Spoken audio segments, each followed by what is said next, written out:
welcome to our show Revealing the Local Heroes. Today we have with us a person who has survived an acid attack. बिल्कुल सही सुन रहे हो आप। आज हमारे साथ जो गेस्ट है उन्होंने एक एसिड अटैक को सरवाइव किया है। जब वो महज 15 साल की थी तब उनके स्टेप मॉम ने उनके ऊपर एसिड फेंका था और तब से लेकर आज तक का जर्नी उन्होंने बहुत ही ब्रेवली सरवाइव किया है। रूपा सा फ्रॉम उत्तर प्रदेश। रूपा जी एक डिजाइनर है और इतना ही नहीं, वो एक कैफे भी चलाती है। She is the most courageous person ever come across. Rupa ji का एक फैशन ब्रांड है रूपा क्रिएशंस नाम से, शिरोज कैफे में, बिल्कुल ही ताजमहल के नजदीक है आगरा में। So it's a privilege to have such a courageous woman on our show. Welcome to Rupa ji. चलिए सो बढ़ते हैं रूपा जी की स्टोरी की तरफ। सो रूपा जी, आप क्या हमको बता सकते हैं कि एसिड अटैक हुआ कैसे था एग्जैक्टली और किसने किया था? मेरा नाम रूपा है और मैं यूपी से बिलोंग करती हूँ और मेरे ऊपर अटैक 2008 में हुआ था और अटैक मेरी स्टेप मदर ने किया था। और रीजन ये था, मतलब मैं 2.5 साल की थी और मेरे से छोटा मेरा एक भाई है, वो अभी चाचा जी के पास में रहता है। तो हम बहुत छोटे थे तभी हमारी मम्मी एक्सपायर हो गई थी, तो पापा ने दूसरी शादी कर ली। तो और जिससे शादी की थी उनकी खुद की भी एक बेटी थी। तो कहते हैं ना कि गली में भड़काने वाले बहुत होते हैं, तो औरत ही औरत की दुश्मन है एक तरह से देखा जाए तो उन कुछ लोगों ने उनको भड़काया कि भाई तुम्हारे भी बच्चे हैं, वो भी बच्चे हैं, अगर वो लोग बड़े हो जाएंगे तो सब कुछ उनका हो जाएगा, आपके बच्चे को कुछ नहीं मिलेगा। क्योंकि दादी बाबा चाचा ताऊ ताई सब हमको ही प्यार करते थे, दोनों बहन भाइयों को। तो उनको भड़का दिया, तो उनको यही लगता था कि इन बच्चों को मैं मार दूंगी तो सब कुछ मेरा और मेरे बच्चों का हो जाएगा। तो तभी से उन्होंने कोशिश करी, मतलब बहुत सारे, मतलब कई बार तो एक जहर दे के मारने की कोशिश करी, ज्यादा कुछ नहीं हुआ। हम लोग चाचा जी के पास में रहने लगे, दादी बाबा जहाँ जाते थे हमें साथ में लेकर जाते थे, क्योंकि सबको पता चल गया था कि ये बच्चे अगर इनके पास रहेंगे तो ये पक्का ही मार देगी इनको। तो उन्हें कुछ समय तक तो हमें दूर रखा और दादी बाबा का सबसे ज्यादा सहारा था हमको। फिर वो मतलब इसी तरीके से टाइम कटता चला गया, हम लोग बड़े होते गए। 2008 में 2008 में मतलब अटैक हुआ था, उससे 1 साल पहले ही मैं अपनी स्टेप मदर के पास गई थी, मतलब 2007 में। और मतलब दादी बाबा एक्सपायर हो गए तो उनको लगा आपको सपोर्ट करने वाले थे वो तो चले गए, अब इनको कौन सपोर्ट करेगा। तो उन्होंने प्यार से मुझे और मेरे भाई को अपने पास बुलाया गाँव में। हम लोग फरीदाबाद में रहते थे, वहीं मैंने पढ़ाई भी की। तो चाचा जी ने भी बोल दिया कि भाई तुम्हारे बच्चे लेकर चले जाओ, जब तुम ले जाना चाहते हो। तो उन्होंने भी ज्यादा कुछ नहीं कहा। उसके बाद फिर मुश्किल से मुझे 7-8 महीने ही हुए होंगे अपनी स्टेप मदर के पास गए हुए। और रात को 2:30 बज रहे थे, 3 अगस्त हो गई थी रात को, 2008 की बात है। रात को 2:30 बजे उन्होंने सोच में मेरे ऊपर एसिड डाल दिया। मुझे नहीं पता था कि मतलब क्या है उनके मन में, क्या कभी सोचा ही नहीं, कभी दिमाग में ही नहीं आया कि वो इतनी हद तक जा सकती है। उन्होंने मारना चाहा, जहर दे के मारना चाहा, गला दबा के मारने की कोशिश की, बहुत सारे तरीके उन्होंने अपनाए, लेकिन कहते हैं जब तक ऊपर वाला नहीं चाहता कोई कितना भी कोशिश कर ले कुछ नहीं हो सकता। तो उन्होंने अटैक किया, उसके बाद बहुत सारी दिक्कतें आई, फैमिली में किसी ने सपोर्ट नहीं किया, सब लोगों ने एक मतलब एक कोना दे दिया कि आप लोग उसी में रहो। कोई बात करने को राजी नहीं था, सब लोग अलग अलग कमेंट करते थे कि बेकार हो चुकी है, अब इसको जहर का कुआं लगवा दो, मर जाएगी, किसी लायक नहीं बची है, कोई इससे शादी नहीं करता है, बहुत सारे अलग अलग कमेंट थे। तो इस तरीके से मतलब ये सब कुछ हुआ। और आज भी मतलब मेरी स्टेप मदर, मतलब इतने साल हो गए मेरे अटैक को, अभी 3 अगस्त को पूरे 13 साल हो गए हैं। मैंने कभी मतलब लास्ट बार उनको 2010 में ही देखा था, उसके बाद से मैंने अभी तक उनकी शक्ल नहीं देखी, 10-11 साल हो गए ना, मैं कभी आज तक उनसे मिली। लेकिन मेरे जो पापा हैं वो मेरी स्टेप मदर को ही सपोर्ट करते हैं, उन्हीं के साथ में ही रहते हैं। उन्होंने कभी कोशिश नहीं करी कि मेरे बच्चे कैसे हैं, मेरी बेटी कैसी है, कभी कोई मतलब, कभी कभी आमना सामना भी होता है लेकिन उनको कोई फर्क ही नहीं पड़ता। तो जब मुझे उनके सपोर्ट की जरूरत थी तब उन्होंने मुझे सपोर्ट अपने पैरों पर खड़ी था। अब मुझे उनकी सपोर्ट की जरूरत नहीं है, जिन्होंने मेरा किया है मैं उनको सपोर्ट करती हूँ। मैं अपने चाचा जी को हमेशा सपोर्ट करती हूँ, उन्होंने ही मुझे काबिल बनाया, दोबारा मेरे पैरों पर खड़ा किया। तो फिर मैम, ये जब अटैक हुआ उसके बाद आपको हॉस्पिटल कौन लेकर गया और फिर बेसिक ट्रीटमेंट किसने दिया? मतलब जब मेरे ऊपर अटैक हुआ था तो मैं मतलब रात में 2:30 बजे एसिड अटैक हुआ था। रात में 2:30 बजे के अटैक होने के बाद ना अगले दिन शाम को 5 बजे जाके मुझे ट्रीटमेंट मिला था। क्योंकि गाँव में कोई ऐसा नहीं था कि किसी को पता हो कि क्या करना चाहिए। उन्होंने पास के हॉस्पिटल में मुझे ले जाके भर्ती कर दिया, लेकिन डॉक्टर को ही नहीं पता था क्या करना चाहिए। मैं सुबह 11 बजे तक ऐसे ही तड़पती रही। फिर मेरे चाचा जी हैं जो फरीदाबाद में रहते थे, वो गाँव गए, तब मुझे दिल्ली सफदरजंग हॉस्पिटल में लेकर आए। जिन्होंने हमें बचपन से पाल-पोस के बड़ा किया था, मेरे चाचा, वही मुझे गाँव से लेकर आए, उन्होंने हॉस्पिटल में भर्ती किया। तो उन्होंने अभी तक मेरे मतलब जितने भी सर्जरी हुई है, जितना भी खर्च हुआ है, जितना भी इलाज करवाया, उन्होंने ही करवाया है। मतलब चाचा जी ही है जिन्होंने आपको सब अभी तक संभाला है और उन्होंने ही सब कुछ आपके लिए किया है। हाँ, मतलब उन्होंने उनका मतलब पापा का तो कोई रोल ही नहीं था। जब से मम्मी एक्सपायर हुई है मेरी, और दादी बाबा और चाचा का ही हाथ रहा है जिन्होंने पाल पोस कर यहाँ हमें बड़ा किया। लेकिन क्या मतलब स्टेप मदर के पास तो हम कभी रहे नहीं। अटैक से 4-5 महीने पहले ही गए थे, क्योंकि दादी बाबा जब तक से किसी में हिम्मत नहीं थी, कोई कहीं भी नहीं जा सकता था, ना वो जाने देते थे। उनके मरने के बाद पापा ने बोला कि भाई मेरे बच्चे दे दो। चाचा ने सोचा भाई क्या पता सुधर गए हो, नॉर्मल अपने बच्चों को रखना चाहते हो। उन्होंने बोले कि भाई तुम्हारे पापा लेने आए, चले जाओ। हमें ये नहीं पता था कि हमारे साथ क्या होगा। भाई जिसके बच्चे थे उन्होंने भी मना नहीं किया, चाचा ने भी भेज दिया। उस समय मैं 8वीं के एग्जाम देकर 9th में एडमिशन लेना जा रही थी। तो उसी समय की बात थी, तो उन्होंने भी रोका नहीं। और सपोर्ट तो वैसे करते थे, लेकिन उन्होंने ये नहीं कहा कि भाई यहीं रहने दो या क्या है, कोई मतलब नहीं, उन्होंने सब भेज दिया। और भाई तो मेरा 1 हफ्ते के बाद ही गाँव से वापिस आ गया था फरीदाबाद में, चाचा जी के पास में। मैं वहीं रह गई थी उन्हीं के पास, अपनी स्टेप मदर के पास। तो पूरी फैमिली हमारी फरीदाबाद में रहती है, बस खाली एक स्टेप मदर मेरी गाँव में रहती है और उनके बच्चे रहते हैं। बाकी मेरे मतलब चाचा ताऊ है, 4 चाचा हैं, एक ताऊ है, सबकी फैमिली फरीदाबाद में ही रहती है। तो गाँव में किसी का मतलब ही नहीं बनता जाने का। तो मुझे 7 से 8 महीने हुए थे, उसके बाद अटैक हो गया। और उनका तो पता नहीं क्या था, कहते हैं ना कि भगवान ना किसी न किसी रूप में भेज ही देते हैं। तो जब से मम्मी मरी है, जब से दादी बाबा ने सपोर्ट किया, वो एक्सपायर हो गए तो चाचा ने सपोर्ट किया, और अटैक हो गया उसके बाद भी चाचा ने सपोर्ट किया, और अभी भी वो सपोर्ट ही करते आ रहे हैं। हमेशा साथ खड़े रहते हैं, हर मोड़ पे हर समय से समझाते हैं। और उन्हीं की वजह से साथ में आज मतलब आप लोगों से बात भी कर पा रही हूँ। उनका बहुत बड़ा योगदान रहा है मेरी लाइफ में। हमेशा हर मुसीबत में, हर मोड़ पे उन्होंने मेरा साथ दिया। एक मतलब चाहे बाप के रूप में मान लो, चाहे दोस्त के रूप में, चाहे वो माँ के रूप में, किसी भी रूप में मान लो, मेरे लिए सब कुछ वही है। मेरे को उन्होंने दूसरा जन्म दिया है, इस तरह से देखा जाए। बिल्कुल सही मैम। फिर मैम ये अटैक होने के बाद चीजें कैसे बदलने लगी और आप इसमें से बाहर कैसे आए इन सब ट्रॉमा में से? मतलब अटैक के बाद क्या होता है ना, जब इंसान अपने आप को ही देखता है ना, कि अपने आप को एकदम चेहरा एकदम बदल जाता है, देखा जाता है। अटैक होने के बाद लाइफ एकदम चेंज हो जाती है। जब मैंने 1.5 साल के बाद अपने आप को चेहरे में देखा, पहले तो मैं लोगों के कमेंट ही सुनती थी कि बेकार हो चुकी है, कौन इससे शादी करेगा, इससे जहर का कुआं लगवा दो, बोझ बन गई है, कब तक इसका करोगे। लेकिन चाचा जी ने भी कुछ नहीं किया, उन्होंने मेरा ट्रीटमेंट कराते रहे, इग्नोर करते रहे। फिर जब मैंने अपने आप को देखा 1.5 साल में, तो मुझे लोगों की बातें सच लगने लगी कि भाई अब मैं किसी लायक नहीं बची हूँ। मैं अपने चेहरे से डरने लगी थी। 1 महीना लगभग मैं अपने चेहरे से डरने लगी थी। फिर मैंने भी खुद को मारने की कई बार कोशिश करी। फिर मुझे लगा यार, जब ऊपर वाला नहीं चाह रहा तो मैं कोई कितना भी कोशिश कर ले, या मैं ही क्यों ना हूँ, जब तक वो नहीं चाहेगा तो मुझे कुछ नहीं होने का, तो मुझे क्यों ना जीना चाहिए। मैं नॉर्मली घर में रहती थी, फेस कवर करके रहती थी 24 घंटे। बाहर जाती थी, दुपट्टे से पूरा कवर कर लेती थी।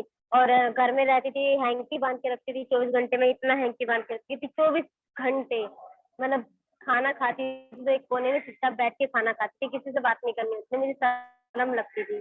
कभी कभी तो मैं भूखी ही रह जाती थी, क्योंकि घर में कोई रिश्तेदार आ जाते तो मैं भूखी रहती थी। मुझे खाना खाने का मन नहीं करता कि कोई अगर मुझे देख लेगा तो क्या बोलेगा। और लोग भी कमेंट करते थे कि डर लगता है इस लड़की को देखकर, तो बाहर मत निकला करो, घर में रहा करो, अजीब अजीब कमेंट होते थे। लेकिन कहते हैं ना कि लाइफ में कोई कितना भी कुछ कर ले, लेकिन एक पल ऐसा आता है कि जो खुशियों में बदल जाता है। मेरी एक फ्रेंड थी अर्चना, वो भी एक एसिड अटैक सर्वाइवर थी, और हम दोनों का ट्रीटमेंट सफदरजंग हॉस्पिटल में हो रहा था। लेकिन कुछ समय के बाद हम दोनों के डॉक्टर अलग अलग हो गए।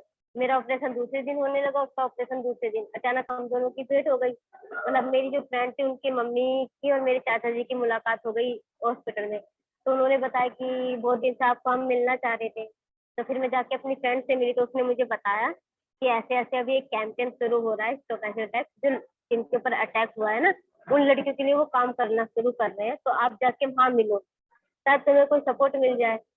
तब मैं 2013 में आलोक भाई से मिली थी। तब ये कैंपेन शुरू भी नहीं हुआ, तब बस इसकी एक मतलब छोटी सी मीटिंग थी कुछ कुछ लड़कियों के साथ। उस समय अन्ना मूवमेंट चल रहा था, आलोक भाई और आशीष भाई दिल्ली में ही थे, तो उन्होंने मुझे आलोक भाई से मिलवाया कि बहुत सारी लड़कियां हैं, हम चाह रहे कि उनको सपोर्ट करें, उनको उनकी लाइफ में खड़ा करें दोबारा से, जितना हमसे होगा हम उनको सपोर्ट करेंगे। लेकिन ऐसा कुछ नहीं था। उन्होंने मीटिंग की, धीरे धीरे करके बहुत सारी लड़कियां निकलने लगी, एक से एक, दो, तीन, चार, पता नहीं कितनी सारी लड़कियां निकल के बाहर आने लगी। तो इसी तरीके से फिर उन्होंने सोचा कि भाई ऐसे तो काम नहीं चलेगा, हमें और लोगों को जोड़ना चाहिए। तो उन्होंने मुझे समझाया कि आप यहाँ पे आओ, हम लोगों से मिलो, बात करो, बैठो, आपको अच्छा लगेगा। और शायद मेरे फैमिली में ऐसा ही मुझे किसी ने नहीं समझाया कि मैं अपनी लाइफ को दोबारा से शुरू कर पाऊँ। लेकिन आलोक भाई ने मुझे इतना अच्छे से, एक भाई की तरह, मेरा कोई बड़ा भाई नहीं है, मैं अपने घर में कम से कम सबसे बड़ी हूँ। मेरे घर में कम से कम 20-21 बच्चे हैं, छोटे बहन में मैं सबसे अपने घर में बड़ी हूँ। तो इस तरीके से मुझे कभी किसी ने समझाया नहीं, लेकिन आलोक भाई ने मुझे इतने अच्छे से समझाया, तो मैंने उनकी बातें थोड़ा ध्यान में रखी। उसके बाद मैं आने जाने लगी और उनका मुझे सपोर्ट मिलने लगा, इतने सारे दोस्त बन गए, अच्छा लगने लगा उनसे बात करके। लेकिन मैं फेस कवर करके चलती थी जहाँ भी जाती थी। तो इस तरीके से मतलब मेरी लाइफ थोड़ा सा चेंज हुई। मतलब कह और सकते हैं कि स्टॉप एसिड अटैक जो ऑर्गेनाइजेशन है उन्होंने आपको बहुत मोटिवेट किया है। हाँ, मतलब लाइफ में पहले तो मेरे चाचा ही हैं जिनका बहुत बड़ा हाथ रहा है मुझे दोबारा खड़ा करने में। दूसरा ये था कि दूसरा आलोक भाई ने मुझे सपोर्ट किया, एक भाई के तौर पे, एक दोस्त के तौर पे, कि भाई आप बाहर निकलो, जब तक आप नहीं निकलोगे लोगों को कैसे पता चलेगा कि एसिड अटैक होते भी हैं। तो मैं धीरे धीरे करके निकलने लगी। मेरी फैमिली में कोई नहीं चाहता था कि मैं बाहर निकल के लोगों का सामना करूं, क्योंकि उनको कहीं ना कहीं लगता था कि हमारे घर की बदनामी हो जाएगी। और जब मैं पहली बार कैंपेन में जुड़ी तो मैं सबसे पहले मुंबई गई थी, जो प्रीति राठी के ऊपर एक एसिड अटैक हुआ था बांद्रा स्टेशन पे। तो उस इवेंट में हम लोग गए थे उसके केस में, तो हमारी टीम बहुत सारे लोग थे, मैं पहली बार मुंबई गई। तो मुझे अच्छा लगने लगा कि मैं कभी अटैक के बाद घर से बाहर नहीं निकली थी, सिर्फ घर में ही रहती थी, कहीं नहीं जाती। तो मुझे अच्छा लगने लगा। तो मेरी फैमिली वालों ने मुझसे बात करना बंद कर दिया, बहुत लोगों ने, कि अब ये बाहर निकलने लगी है, अब इसके अंदर घमंड आ जाएगा। बट कहते हैं ना कि ऐसा कुछ नहीं होता है, इंसान का मन साफ होना चाहिए, चाहे वो कितनी ऊंचाई छू ले, लेकिन अगर उसका दिल और मन साफ होगा तो वो वहीं रहेगा। बस एक ऊंचाई ही तो छू लेता है, लेकिन इंसान तो वही रहता है ना। पर ये सोच होती है जिसे हम बदलना नहीं चाहते। पर मैंने कोशिश की कि भाई अभी तो मैं बाहर नहीं निकली हूँ, तब मेरी फैमिली वाले इस तरीके से मुंह बनाते हैं। अगर मैं मान लो कभी ज्यादा कुछ हो गया, तो इन लोगों ने मुझे देखा नहीं, मेरे को सपोर्ट नहीं किया, तो मैं कहाँ जाऊंगी। मैंने डिसाइड कर लिया था कि अब मैं बाहर निकलूंगी और इन लोगों के साथ काम करूंगी और अपनी लाइफ में आगे बढ़ूंगी। इस तरीके से मैंने अपनी लाइफ में बदलाव पाया। ओके ओके, मतलब मैम आप बाहर निकलने लगे और फिर चीजें बदलने लगी आपके लिए।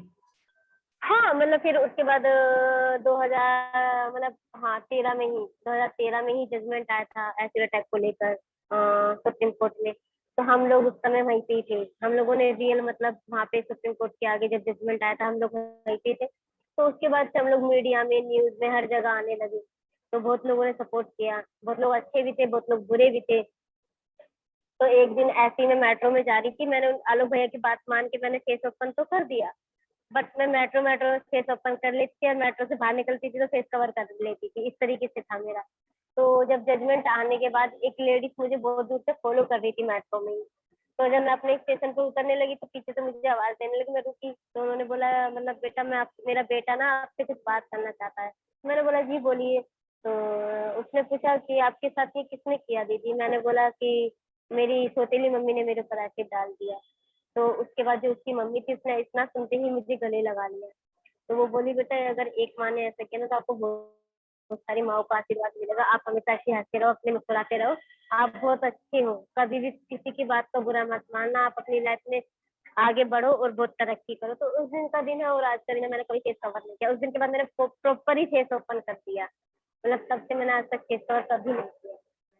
मेरी फैमिली में बहुत लोगों ने बोला था कि तुम घर पे आती हो फेस कवर करके आए, तो मैंने बोला मैं घर पे ही नहीं आऊंगी। अगर आप बोलोगे, आपको तो मुझे उल्टा सपोर्ट करना चाहिए और आप ही मुझे ये सब सिखा रहे हो। तो मुझे बहुत बुरा लगा। तो उसके बाद से बस लाइफ ऐसे चेंज हो गई। मैम आपका एक फैशन ब्रांड है और एक आप कैफे भी चलाते हैं, तो उसके बारे में कुछ बताइए अभी हमें।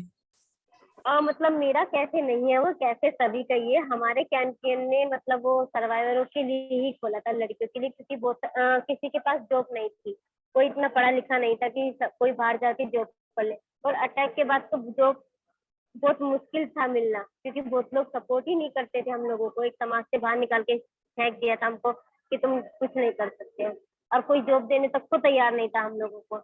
लेकिन फिर मतलब धीरे धीरे कुछ लड़कियां जुड़ी, जैसे कुछ लोग आगरा से थे, कुछ लोग दिल्ली से थे, कुछ लोग कानपुर से, तक अलग अलग जगह से थे। तो उन्होंने बोला कि भैया हमें कुछ ऐसा काम दे दो कि जो हम एक जगह बैठ के कर ले। किसी ने बोला परचूने की दुकान खुलवा दो, किसी ने कुछ बोला, किसी ने कुछ। फिर भैया ने डिसाइड किया कि भाई एक दो लड़कियां तो है नहीं, बहुत सारी लड़कियां हैं जिनको काम की जरूरत है।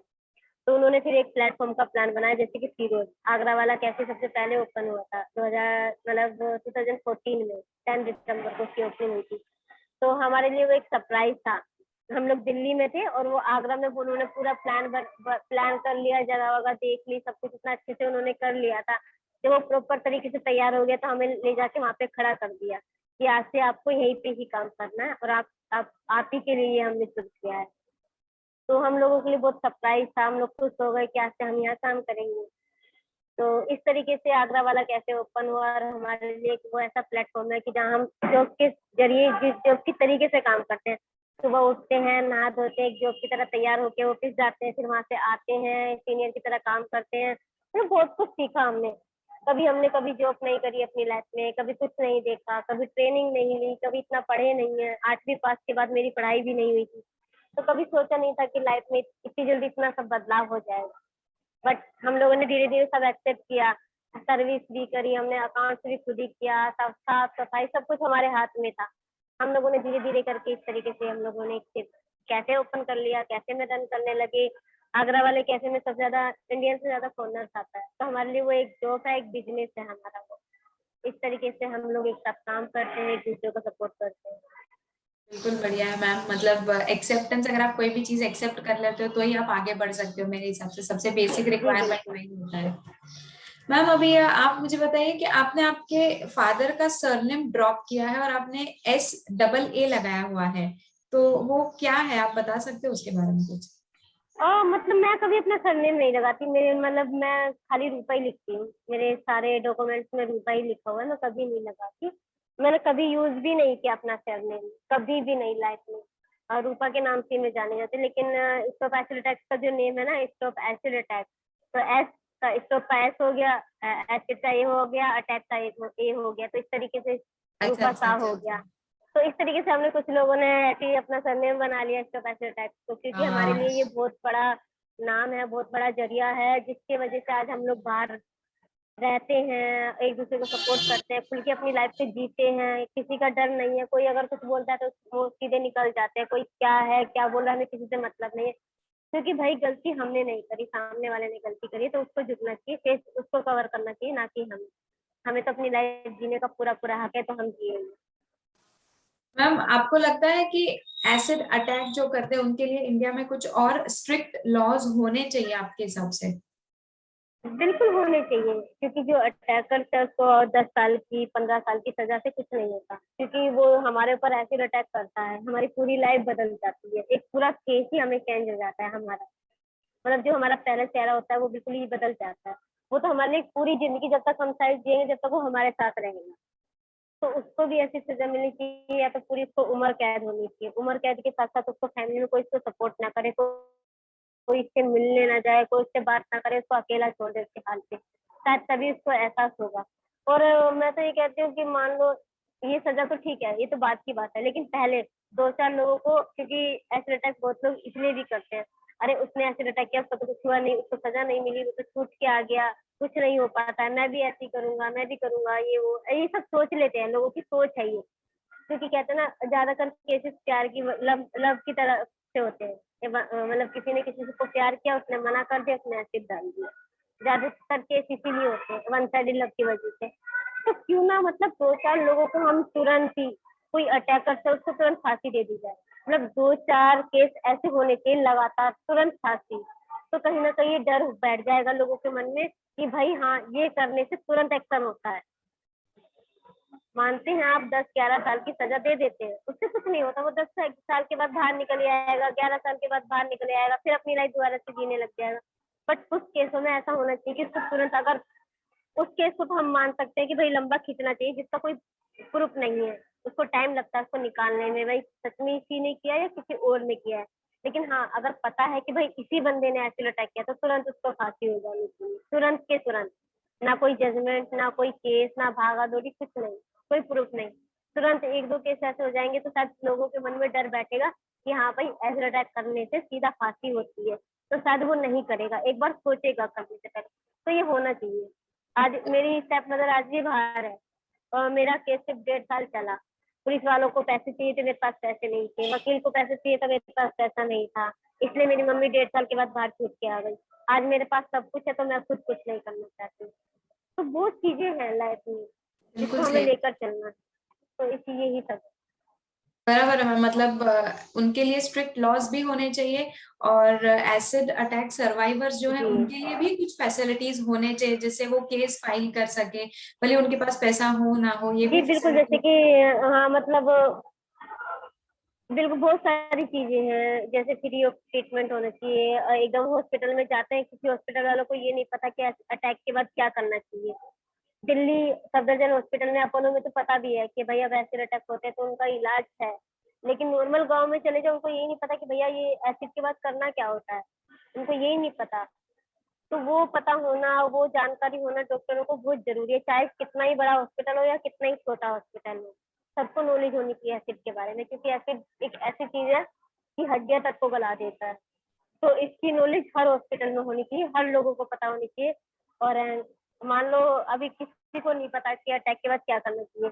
अटैक जब किसी को एसिड अटैक होता है तो सबसे पहले होता है पानी डालना चाहिए। जितना आप पानी डालोगे, जितना उसको धुलवाओगे, इतना ही उसको रिलैक्स मिलेगा और इतना ही बॉडी को जो अटैक वो एसिड है ना वो इतना ही कम बन करेगा। और कोशिश करी जाए जहाँ जहाँ एसिड डाला हो उसी हिस्से को ज्यादा धुला जाए।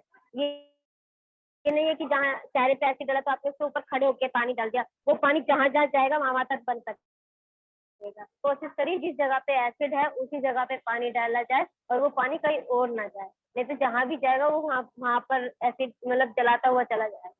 तो पानी से धुलाना बहुत जरूरी है। शायद हो सकता है आपके इतना सपोर्ट की वजह से किसी की आंखें बच जाए, किसी को आपकी वजह से सपोर्ट मिल जाए। क्योंकि मेरे अटैक में रात को 2:30 बजे एसिड अटैक हुआ था, मुझे अगले दिन 5 बजे जाके ट्रीटमेंट मिला था। तो मेरी मैं अपनी आंखों से 1 साल के बाद देख पाई थी। मेरी आंखें बंद की बंद रह गई थी क्योंकि मेरी स्टेप मदर ने सोते समय एसिड डाला था। मेरी आंखें जब खुली तो मेरी आंखें फैल गई थी, एकदम डर लगने लगा था। ये सब पूरे बुरी तरह से खिंचने लगे थे, आंख नाक कहाँ है कोई पता नहीं था। अब तो मेरे 15 ऑपरेशन हो गए हैं तो इतना बेस्ट हो गया है मेरा चेहरा। नहीं तो अपने ही चेहरे से मैं डरने लगी थी। तो सपोर्ट भी एक दूसरे का बहुत जरूरी है, एक दूसरे का हमें सपोर्ट करना चाहिए कहीं भी और किसी भी मोड़ पे। बिल्कुल सही मैम, मतलब सपोर्ट फैमिली हो या फ्रेंड हो या सोसाइटी हो, सबका सपोर्ट बहुत इंपॉर्टेंट रहता है ऐसे सिचुएशंस में। बिल्कुल सही। बिल्कुल बिल्कुल। मैम आखिरी सवाल मेरा आपके लिए, आप कोई मैसेज कन्वे करना चाहते हो हमारे व्यूअर्स के लिए?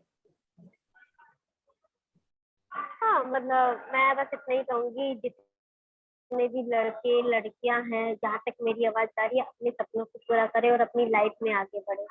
आपको जो भी आपको आपका ड्रीम्स है उसको पूरा करें और लाइफ में ना कभी भी किसी के सपोर्ट करने से पीछे ना हटे। अगर आपको कहीं कोई मुसीबत में फंसा हुआ दिख रहा है, उसको आपकी हेल्प की जरूरत है, तो आप उसकी जाके मदद करिए। शायद आपकी मदद की वजह से किसी की लाइफ बच जाए, चाहे वो रेप केस हो, चाहे वो एसिड अटैक हो, चाहे एवरीथिंग, कुछ भी हो सकता है किसी के साथ।